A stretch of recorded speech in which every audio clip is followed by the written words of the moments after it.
everyone. Happy Thursday. Oops, there we go. Happy Thursday. We are so excited that you have joined us this afternoon. Quiana Stone is with me today to do an interview for 90 Stories for 90 Years. If this is your first time joining us, 90 Stories for 90 Years is in celebration of Fraternity and Sorority Life being on DePaul's campus for 90 years. So we are interviewing 90 students, faculty and staff, advisors, and alumni, a little bit about their experience. So Quiana, do you want to just kick us off with an introduction? Yeah, thanks, Natalie. Good afternoon, everyone. My name is Quiana Stone. My pronouns are she, her, hers. I serve as an associate director within the Department of Residential Education here at DePaul. I am a happy, excited, financial, active member of Delta Sigma Theta Sorority Incorporated, and I'm happy to talk about my experience. Awesome. So tell us why you decided to join Delta Sigma Theta Sorority Incorporated, and how did it shape your undergraduate experience? So I was a first-generation college student. I attended Indiana University, Bloomington. My hometown was Gary, Indiana, where I was born and raised, and heard about a great opportunity to attend IU.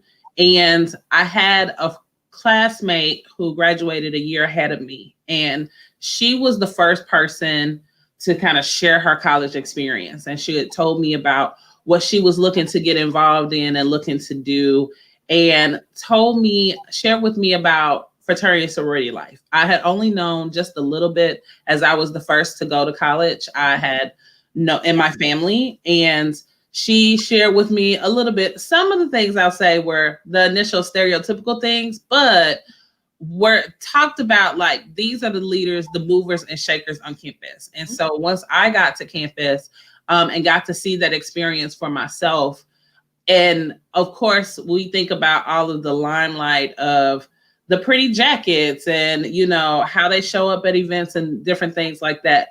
I saw this group of students when the fanfare wasn't around, really working hard, up early mornings, doing community service. Anytime that there was any type of, let's say, social injustice or awareness that needed to be brought to the forefront to our campus leadership, these were the individuals that were in the forefront. And so I started to do my research and looked at what organizations best aligned with my interests, passions, and values. And time and time again, that brought me to Delta Sigma Theta. It wasn't until I stayed on for graduate school at IU Bloomington and had the opportunity to pursue membership during my graduate term. So I joined and was initiated through the Bloomington Alumni chapter at Indiana University, in the city of Bloomington. And they had a presence on IU's campus. And so I was able to seek and pursue membership at that time during my graduate experience, and was initiated into Delta spring 2005. Yeah, thanks for sharing that. And I know you spoke about being a first generation college student. So why do you think it is important for first generation college students to explore fraternity and sorority life? Because that may not be the first thing that comes to mind for them when trying to look for ways to get involved on campus. Yeah, so having served as an advisor in my time as I got the student affairs higher ed bug, right?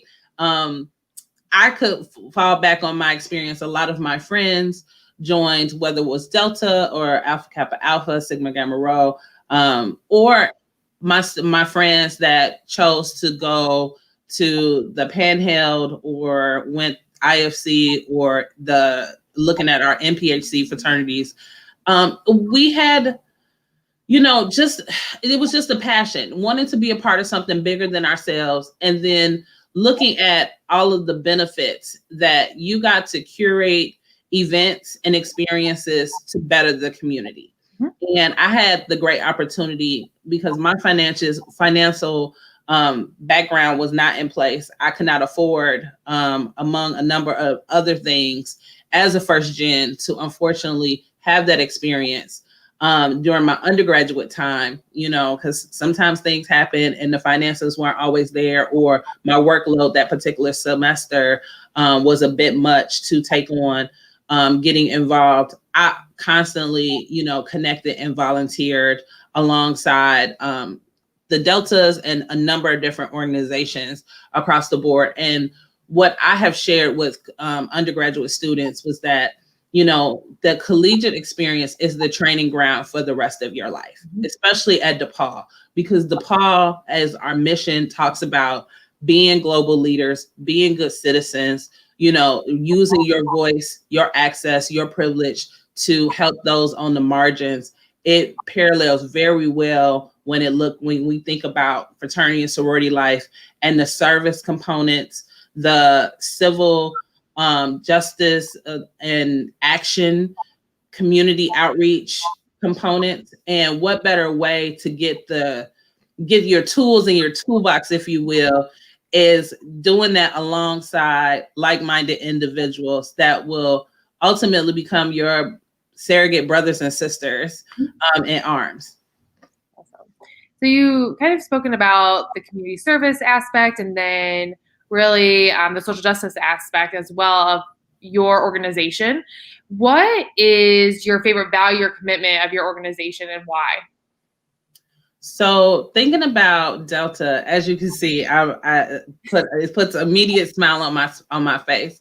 Our mission speaks to being an organization of college educated women focused on the Black community, focused on just creating a betterment, whether it's locally, regionally, nationally, as well as internationally. As this year alone, we've just chartered over in I'm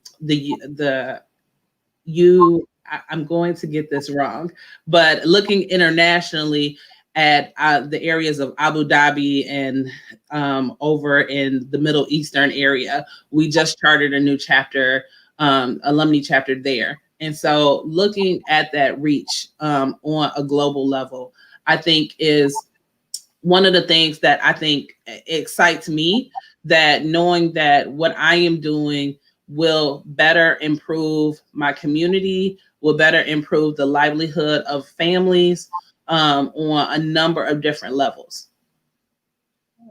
And how have you remained active since joining? I know you said you joined when you were in graduate school. So how have you still remained active today? Yeah, so currently I am a member of the Chicago Alumni chapter.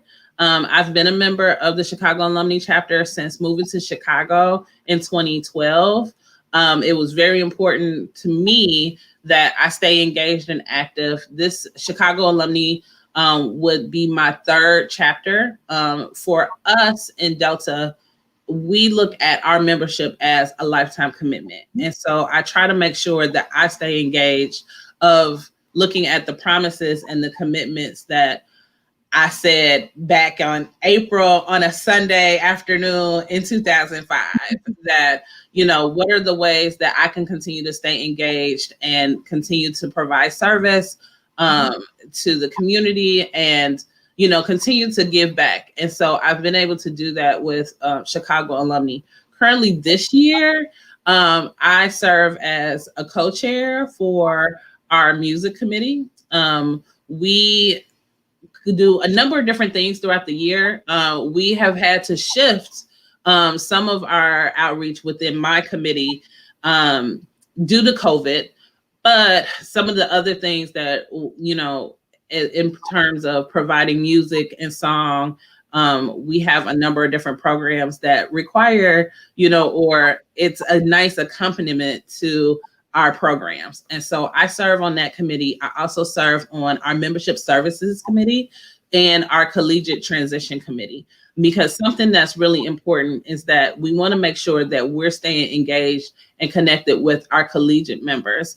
And that, again, that piece of being a lifetime commitment, wanting them to know that they have a chapter home after their collegiate experience, after they graduate, how to still stay involved, how to now take those skills and that programming experience that and all the difference that you made on your college campus, and how can you continue to do that on a larger scale. And so I work really close with my sorors on that committee to make sure that our collegiates, as they graduate and they look to transition into an alumni chapter, that they have a smooth experience, because it can be overwhelming, you know, because on a collegiate level, everybody's within the same age group, and then you graduate and then you go out into the real world and you're working and engaging with folks across the board. And so and that can still be overwhelming looking at the alumni chapter experience. And, you know, I'm in a chapter with sorors that are in their 20s to in their 90s. We had just saw on Facebook today, a sorority sister of mine, her and her mother were celebrating because her mother turned 91, and she is a financial active member in our chapter. Wow. And so I hope to see 91, you know, one day, but she continues to show up and stay engaged. And so how do we get them to connect? And, you know, and it's easy to do so because we all have the love for Delta. We all have that same passion and commitment to do the work of scholarship, sisterhood, and service. Awesome. Yeah, and I think you make it such a good point of like undergrad is just the training ground, and then all the work still continues once you graduate. And there's so many different ways to become involved, whether that is in a leadership role, being an advisor. I think it's nice that there's a wide variety and to be able to still stay connected even after graduation. Mm-hmm. So you've been at DePaul for a little bit over 5 years now. So you've seen kind of our fraternity and sorority community grow and change. So how have you seen the FSL community evolve during your time at DePaul? It's been exciting to see the community grow. When I first got here, we had just, for example, our MGC, our Multicultural Greek Council, and then we had our IFC and our PHC. And, you know, in the course of 5 years, we now have been able to onboard our MPHC Council. And so that's been exciting to see them kind of grow and flourish. I had the wonderful opportunity to serve as a university advisor for the Delta chapter when it was a part of DePaul was a part of the citywide chapter for Lambda, and then transitioning into chartering their own chapter here on campus at DePaul, the Upsilon chapter, and had opportunity to serve as the university advisor and on the Delta advisory team when they first chartered. And so to be able to see them start to lay the groundwork and their legacy has been awesome. I think the other program component of the FSL community that I've had the privilege to be a part of are the leadership retreats and the installation of officers for the council. And so I think that is exciting because I know our organizations work hard around the clock. And so then to take their leadership a step further, you know, because sometimes serving as a president, you can feel like you're on your own island, but to be able to come to kind of the round table of leaders, right? And so to be able to get more tools in their toolbox of not only how can I better help my organization thrive, but how can I help the larger community thrive? Because if one of us is thriving and we spread that around, then the community can thrive as a whole. So to kind of be able to serve as a facilitator for our retreats and be involved in that and engaging in that challenge and support and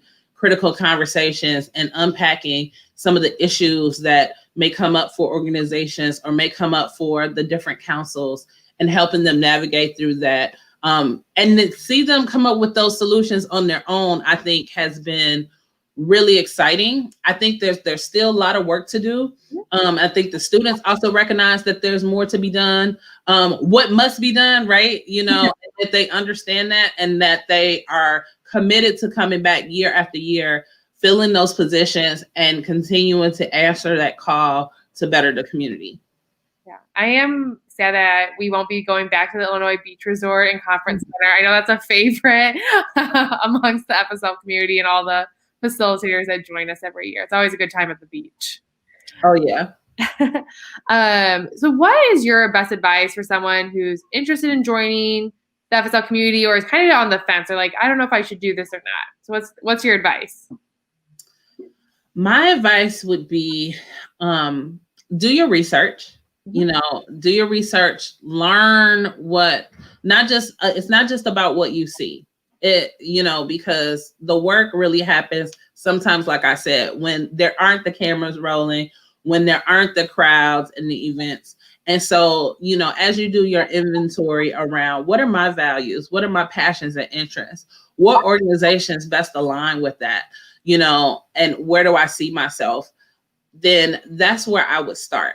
Where all of the recruitment processes for our different organizations, for our different councils are a little bit different. So you want to maybe, spend some time stopping by the office to maybe ask some of those questions if you feel a little bit nervous about talking about that to your fellow peers. However, they are, trust your peers, because they will be able to share with you as best they can, about what the best approach would do. But I would definitely say just do your homework and give it a shot. I think the best way to also get connected and involved is a number of the organizations are hosting virtual events right now, as well as whenever we can get back in person events. Definitely go and get connected. For winter quarter is coming up. We will have our involvement fair. Our organizations have a presence at the involvement fair. Stop by their tables, get to know who they are, and get to know, ask them their why, and that'll help shape, what that decision is. But I know it can be a very transformational experience. And so, it's something to be considered as part of your collegiate experience. Yeah, I think doing the research is so important because, we have 29 chapters. And so that gives you a lot of options, but it's also a lot of different chapters that have different values, or they may have a certain, program that they're really excited about, their philanthropic cause. So do your research, talk to your peers. And then, as you said, Quiana, I think if you have questions that you don't want to ask your peers, you can always stop by, or I guess really schedule a Zoom call with the FSL team to talk a little bit more about it. So in closing, what was your favorite memory of being in your organization? Well, you're still in it, but what was your favorite memory like from back when you joined? Oh, I think so many, right? I feel when we are on a biannual cycle. And so I think attending my first regional conference stands out to me. At that conference, I had an opportunity to meet some of our past national presidents that I had been studying about. And, we look at them as like celebrities. It's like, oh my God, it is you. For example, meeting our 21st past national president, Sora Marsha Fudge, who has just recently been nominated for the HUD position, in the Biden's, administration. And I think that, I was like, I can remember when that and it's been nice because over my time in Delta, I've had opportunities to interact and engage with her.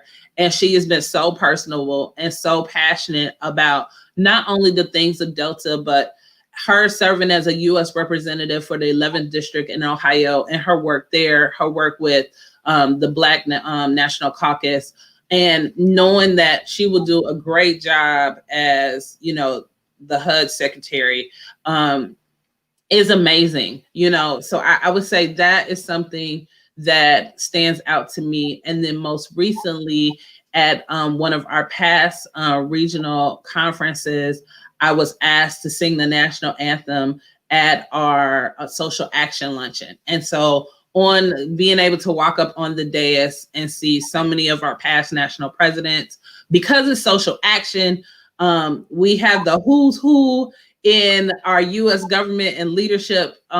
We have a number of Deltas that serve as U.S. representatives and senators and congressmen. And so just to be in the space and to be asked, I'm like, who, me?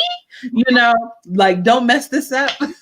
But being able to share my gift was an amazing experience and privilege. I would say would be another most recent memory for me that stands out. Thank you for sharing that. I think it's so cool to like reflect back on when you join, and also like right now, like what is a cool memory from right now? Because as you said, this is a lifelong membership. It doesn't end, after you are initiated or after you graduated. It's truly lifelong. And you were saying that there's someone that's 91 and is still financial and still very much active in the organization. And I think that's what's so special and unique about Fraternity and Sorority Life is it's just continues on after graduation. It really helps you find those great connections when you leave college, because it's really hard to make friends after college. So I think it's a cool way to continue to be involved. Absolutely. I think too, even though that's very familiar with the NPHC experience. I currently advise IFC fraternity. And I know that I talk to those men about graduation because they see my experience and they're like, how do I stay connected? And I was like, your collegiate chapter, your undergrad chapter, those men are still going to need you. They're going to want to know, what is it like post-graduation? How can you invest and stay connected? So, for our seniors and our juniors, thinking about that, I think is something that's important. And I also think like with our incoming students, because sometimes we think once we missed our freshman year, we've missed our moment to get involved in FSL community. Absolutely not. Like if it's your sophomore, your junior year, and so on, this can still be a part of your experience, and so, and to get involved. So I think that also is a myth I want to bust, because I've had a number of students get involved after their freshman year and still have a dynamic experience, and was glad that they kind of stepped out on faith and was like, okay, I'm going to get out the nerves and I'm get involved, and I'm gonna go through rush and go through recruitment, go through formal recruitment and get involved, and that has been a worthwhile experience. Well, thanks for joining us today, Quiana. We really appreciate it, and we hope to see you continue to be involved in DePaul FSL once we are back on campus one day soon. But thanks again for everyone for joining us. We will have another 90 stories tomorrow morning. So come back and join us tomorrow. Bye, everyone. Bye.